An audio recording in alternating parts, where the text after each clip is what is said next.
Bonjour à tous et à toutes, on est de retour sur Mi-temps, votre web TV qui parle du sport et de ses acteurs pour votre plateau de fin d'année. Voici les titres. Hichem Awacheria et Antoine Siganik sont partis à la découverte d'une nouvelle discipline que nous n'avons pas encore vue sur la chaîne, le BMX. Constitué de figures impressionnantes, les pratiquants BMX nous ont ouvert leurs portes à la halle de glisse pour nous faire découvrir un sport méconnu du grand public. Bonjour à toutes et bonjour à tous, bienvenue chez Mi-temps, le média qui parle du sport et de ses acteurs. Aujourd'hui on est à la halle de la glisse à Lille et on va vous présenter la discipline du BMX. Venez. BMX est l'abréviation de Bicycle Motocross, le X reprenant le terme anglais cross qui signifie croiser, traverser. La pratique de ce sport cycliste apparu aux États-Unis en 1968 s'est répandue à travers le monde au cours de la décennie qui a suivi. L'habilité des coureurs pour maîtriser les trajectoires les plus audacieuses sur n'importe quel terrain, ou presque, a de quoi fasciner les spectateurs. Comment vous pratiquez le BMX de façon régulière ? Alors on essaie de s'entraîner assez régulièrement, à peu près une fois par semaine. L'hiver plutôt en parc intérieur comme ici. Et puis l'été on essaie de bouger dans les villes, etc. Soit avec le mobilier urbain ou dans les différents skateparks. Et quelles compétences sont nécessaires pour pratiquer le BMX ? Je dirais de la préparation mentale, mais ça s'apprend sur le tas. Et puis au fur et à mesure, on commence à avoir un peu de force. Même de la préparation physique, c'est hyper important. Et puis de l'entraînement, et puis voilà. Bon, il faut de la force quand même. Ça, c'est un vélo, c'est lourd. Après, en soi, il faut juste se faire plaisir et il n'y a pas de compétences particulières. Juste si tu as la force, tu peux t'en sortir. Et est-ce que cela te fait peur ? Est-ce que tu es conscient des risques en cas de chute justement ? Ouais, je suis conscient. Ouais. J'en ai eu des blessures, donc je suis quand même conscient. Après, c'est tout, c'est une passion, c'est comme ça. Hein. Si on veut se dépasser, on est obligé d'aller au-delà des risques. Quoi. Il y a déjà quelqu'un qui s'est cassé le bras comme ça ou pas ? Debout, comme ça. Ouais, tu fais debout. Et je mets un coup de pédale ou pas ?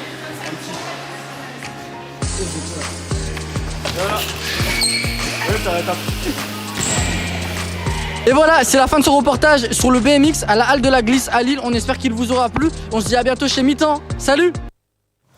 Hichem et Antoine nous ont rejoints en plateau. Bonjour messieurs. Bonjour Kylian. Comment allez-vous ? Super.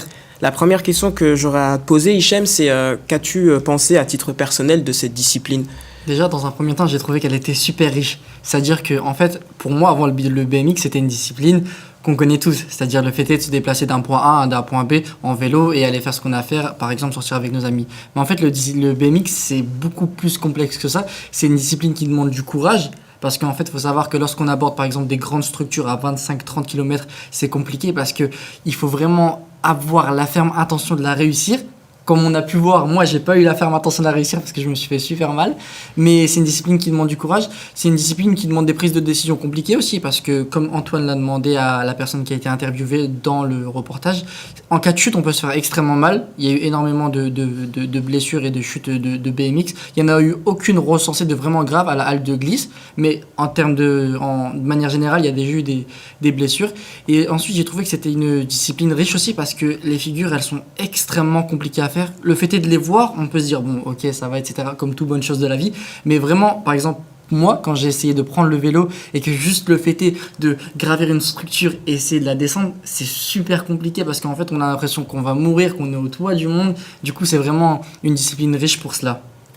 La deuxième question que j'aurais à poser à Antoine, c'est que penses-tu que ce sport mérite plus de pratiquants quand tu regardes un peu la discipline, quand on voit le reportage ? Est-ce que tu penses que ça en mérite un peu totalement, parce que déjà, je trouve que le BMX est encore peu connu du grand public.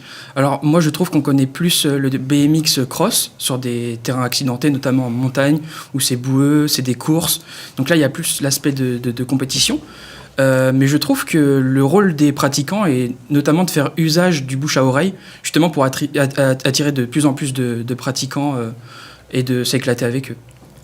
Hichem, selon toi, quels sont les axes de progression au niveau médiatique, notamment pour permettre au BMX d'être reconnu ? Déjà, dans un premier temps, il faut savoir que même si la discipline elle est peu médiatisée, quand elle est médiatisée, elle est extrêmement bien faite. Parce qu'en fait, elle va être médiatisée par des personnes qui sont passionnées et qui en plus ont un savoir qui va être professionnel au vu de la discipline en fait, qui est déjà en elle-même est quelque chose d'un peu artistique. Du coup moi pour ma part ce que j'ai vu du fait qu'elle soit peu médiatisée, c'est qu'elle est extrêmement bien médiatisée. Par exemple si on regarde le compte Instagram de la halle d'église, les rails ils sont vraiment super bien faits. Il y a des mouvements de caméra, comme des mouvements rolling, il me semble. Il y a aussi des musiques qui nous immergent directement dans l'univers du BMX. Et ensuite, pour le fait de pouvoir plus la médiatiser, c'est vrai que c'est une question un peu compliquée parce que malheureusement, dans le monde d'aujourd'hui, les domaines qui sont vraiment médiatisés, ça reste le foot, le basket, etc. Et je trouve que c'est dommage parce qu'en fait, on a tous fait du vélo quand on était petits, on a tous aimé. Et en fait, ce serait bien aussi de voir la discipline autrement, comme le fait d'aller d'un point A à un point B, vous voyez. Mais je pense que ce serait vraiment intéressant dans le futur de, par exemple, créer des gros events avec des gros influenceurs qui n'ont absolument rien à voir avec la discipline du BMX et essayer de faire les choses pour vraiment montrer que c'est une matière qui est incroyable à pratiquer. Et Antoine, pour terminer, est-ce que c'est un sport que vous conseillerez aux gens de pratiquer ou de tout simplement s'y intéresser, notamment les compétitions qui passent souvent à la télé ? Avec les différents échanges que j'ai eu la chance d'avoir avec des pratiquants, j'ai plus ressenti la sensation que c'était un loisir plus que de la compétition. Donc c'est avant tout s'amuser, prendre du plaisir, de bénéficier du cadre aussi. Le hall de glisse est à l'intérieur, donc c'est pratique à Lille, sachant qu'il pleut beaucoup. Donc il n'y a pas de raison de ne pas pratiquer ce sport-là. Donc oui, je pense que ça mérite d'aller plus loin en fait dans le fait de pratiquer cette discipline-là. Écoutez, merci Hichem et Antoine. On continue avec notre deuxième sujet. Après le Bike and Run, Amélie et son équipe nous ont ouvert leurs portes de la préparation de l'événement de l'aquathlon et nous ont permis aussi de couvrir l'événement le jour de la compétition. Léa Mosco et Bastien Hirondelle sont partis sur place afin de nous faire vivre la compétition. 6 avril, nous étions à la piscine Marx d'Ormois et ses alentours pour la 17e édition de l'aquathlon avec 5 catégories présentes ce jour. Les 6-9 ans, les 10-13 ans, le format XS, S et M.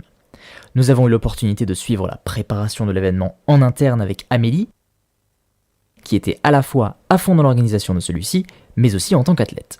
Donc là, du coup, on est avec Amélie qui est bénévole au Lille Club Triathlon. Du coup, Amélie, comment ça va ? Et là ça va, on est un peu dans le rush des derniers préparatifs, mais sinon ça va et ça se passe très bien. Combien de temps à peu près vous mettez pour organiser ce type d'événement comme un aquathlon ? L'aquathlon qui est en début avril, on commence à le préparer en janvier. Donc il nous faut 3 mois de préparation pour valider tous les dossiers administratifs au niveau de la ligue, au niveau de la mairie, toutes les autorisations de demande de matériel, de près de la piscine, de fermeture de route aussi pour le parcours course à pied. Il y a 2-3 petites routes qu'on doit fermer.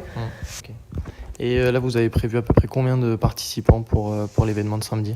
Et là en fait ça se clôture ce jeudi soir, donc on sera 300 participants. On a 300 puces électroniques pour le chronométrage, donc on ne veut pas dépasser 300. C'est le quota à peu près, tout comme tous les ans, parfois un peu plus, parfois un peu moins, mais on est toujours aux alentours de 300-350. Donc là 300, on sera très content et on sera très bien. Et du coup, j'ai vu, tu as pu nous montrer toute la logistique avec les coupes, les médailles et surtout les puces. Est-ce que ça c'est coûteux pour le club ? C'est sûr que si on faisait un chronométrage manuel, en fait, c'est moins précis pour les participants, mais nous, ça nous coûte moins cher. En fait, les puces, on les loue à la journée. Okay. Enfin, c'est de la location de puces. Donc, c'est une entreprise qui fait que ça, qui loue des puces un peu partout sur toutes les compétitions du Nord, en Belgique aussi. En fait, du coup, les participants, quand ils s'inscrivent sur le site, ils ont la possibilité de recevoir par SMS leurs résultats direct une fois la ligne d'arrivée passée. Mais alors, comment se déroule un aquathlon ? Il y a 2 disciplines. D'abord, la natation, évidemment, suivie de la course à pied. La partie nage s'est effectuée dans la piscine olympique Marx d'Ormois. Une fois cette étape terminée, les participants doivent passer par une phase de transition avant d'enchaîner par un parcours de course à pied qui n'aura pas été sans peine. Bon du coup on retrouve Amélie juste après sa course distance S. Comment s'est passé à peu près Amélie ? C'était dur, comme prévu, enchaîner orga toute la journée plus participation c'est compliqué. Après 1000 mètres de natation, je suis partie trop vite et les 300 derniers j'ai eu vraiment du mal. Ouais. Et après 5 km en course à pied, les 2 premiers 2,5 on était en vent de face et 2,5 au retour on était vent de dos, donc le retour a été plus simple que l'aller, mais franchement ça a été dur, en fait c'était à fond de A à Z. Et par rapport à tes estimations d'avant-course, est-ce que tu as rempli tes propres objectifs ? Ouais, je m'étais dit 20 minutes pour le S, et pour le 1000 mètres de natation j'ai fait un peu plus de 21 minutes. Comme je suis parti trop vite en fait, j'ai complètement lâché à la fin. Ouais. Et après les 5 km à pied, j'ai mis 25 minutes je crois. Donc ça me met 5 minutes de moins de ce que j'avais pensé. Donc franchement je suis contente. On remercie encore le Lille Club Triathlon pour ses accès aux coulisses de la course et pour l'organisation. Kylian, nous revenons vers vous en plateau. Léa et Bastien nous ont rejoints en plateau. Bonjour à vous deux. Bonjour Kylian. Comment allez-vous? Ça va très bien. Et toi? Donc la première question que j'aurais à vous poser, c'est quel a été votre objectif de ce tournage, pour ce reportage? Pouvez-vous nous en dire un peu plus? On a voulu faire découvrir forcément un nouveau sport parce qu'on a déjà traité la course à pied, on avait traité un peu la natation avec le water polo. Là, on a voulu mélanger les deux avec l'aquathlon qui est organisé ce samedi. C'est toujours des efforts physiques impressionnants à avoir, c'est de la justesse technique, c'est de l'endurance à avoir. Faut s'économiser en même temps, ce qui n'est pas forcément hyper simple. On voyait par exemple avec Amélie qui nous disait qu'elle avait commencé trop fort sur la nage et qui du coup a eu beaucoup de difficultés sur la partie course. Et je trouvais ça vraiment intéressant de voir comment les deux se mélangeaient, comment les épreuves techniques se faisaient, etc. Et comme ça va être une épreuve au JO, notamment avec le triathlon, dans le même style, on a eu une meilleure vision de ce que ça pouvait donner pour les JO et du coup facilement avec l'aquathlon. Que pensez-vous de la discipline en elle-même, de ses avantages, de ses inconvénients? Ça reste un sport de passionnés, il y a une très bonne ambiance, il n'y a pas cet aspect compétitivité, mais on va dire malsaine, c'est toujours dans la bienveillance. On a vu des personnes qui n'étaient pas du tout les meilleures, comme par exemple des fois les dernières personnes qui sortaient de la piscine, elles étaient acclamées par les gens qui étaient en tribune dans la piscine Max Dormois pour l'encourager à ensuite enchaîner lors de la phase de transition et passer en course à pied.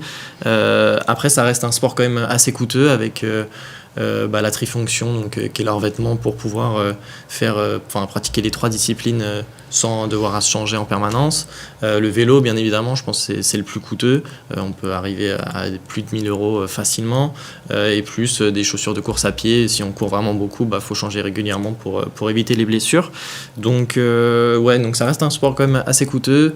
Il faut du temps aussi, il faut savoir s'organiser et donner quand même un peu de sacrifice et sacrifier autre chose, autre loisir pour vraiment se donner les moyens d'être performant dans ce type de sport. D'après vous, pensez-vous que cette discipline peut devenir un des sports les plus attractifs, notamment en termes de licenciés, pour les prochaines années?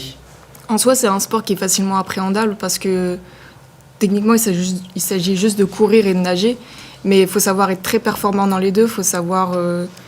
presque parfois faut pas forcément sacrifier la nage, pas sacrifier la course, faut savoir vraiment être compétent dans les deux. Là, en termes de triathlon, en février 2024, on compte 61 500 licenciés. Et c'est une discipline qui est vouée à avoir de plus en plus de licenciés. Je le disais par exemple avec les JO, forcément ça va donner envie aux gens de vouloir pratiquer cette discipline. Et Amélie, toute son équipe, forcément organise les aquathlons, les bike and run, etc. Donc c'est un bon moyen pour pouvoir s'y entraîner et pourquoi pas peut-être un jour participer aux Jeux Olympiques. La prochaine question, ce serait, est-ce que vous ressentez une progression dans l'engouement autour de la discipline du triathlon, notamment au niveau national ou international? Je pense que c'est quand même un sport qui s'ouvre de plus en plus. Avant, il y avait un peu cette image connotée que c'était un sport réservé qu'à une élite, pas forcément de classe, mais une élite sportive où il fallait être extrêmement performant. Donc les gens, ils ont tous des très beaux vélos, des trifonctions de très grande qualité. Ils font tous des temps exceptionnels en marathon, semi-marathon ou même à vélo. Mais au final, on se rend compte que pas tant que ça. Il y a énormément de gens qui sont, on va dire, un peu moyens partout. Mais tant que ça leur plaît, il y a surtout une ambiance de partage, un peu de la douleur. Donc c'est surtout ça. Et je pense que ça va vraiment du coup avec la médiatisation comme des événements comme des Ironman, etc., donc qui est la distance, on va dire, XXL d'un triathlon, et plus la médiatisation de ce type d'événement, ça va vraiment, je pense, s'ouvrir encore plus aux gens, et même j'en vois passer beaucoup plus sur les réseaux sociaux.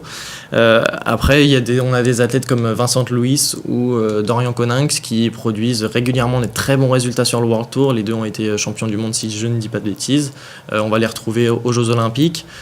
Donc si, pourquoi pas, avec une bonne performance de l'un des deux aux Jeux, en plus à Paris, plus la médiatisation que les JO apportent, pourquoi pas voir une explosion du nombre de licenciés en France. Ouais.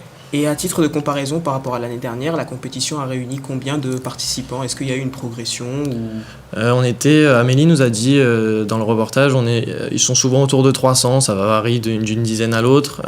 En plus, ils proposent un format de relais, donc une personne fait la natation et une autre fait la course à pied. Donc ça dépend aussi du nombre d'engagés ici, surtout sur le format relais, qui va du coup influer sur le nombre de participants, mais on est souvent autour de 300 participants en général. Merci Eléa et Bastien pour ces précisions. S'en suivent pour les journalistes de mi-temps une longue période de mercato estival. On espère que vous avez pris du plaisir à découvrir ou à redécouvrir le sport avec nous. Merci à tous de nous avoir suivis tout au long de cette année. Prenez soin de vous et à bientôt pour une nouvelle saison.